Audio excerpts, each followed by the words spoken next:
Have you ever wanted to build a full disgusting Death Guard army from the ground up?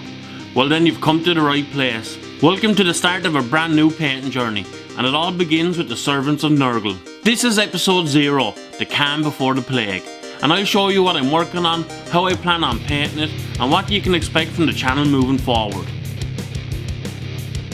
So what's in the army?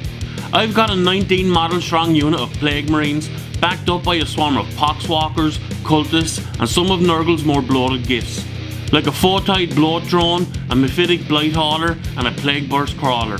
I've also got a unit of Terminators, Chaos Spawn, and a Chosen of Otarian set, plus 5 characters to lead the infection.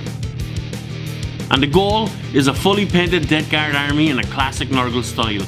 Grimy greens, rusted armour, and oozing flesh. I'll be using mostly Citadel paints like Death Guard Green, Nurgle's Wrath, and Agrax Earthshade, and with some extra tips thrown in for skin tones and weathering. Expect a lot of dry brushing, sponge chipping and washes. We're talking rust, slime, and that lovely diseased glow. Every week I'll tackle a new unit or technique, starting with the Poxwalkers, then onto hordes, vehicles and characters. New videos drop every week. Some episodes will be step-by-step guides, others will focus on army progress and showcase shots.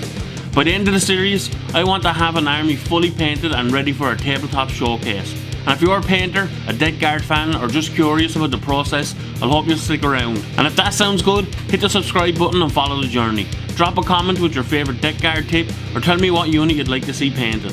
Episode 1 drops alongside this video. We're kicking things off with the Poxwalkers.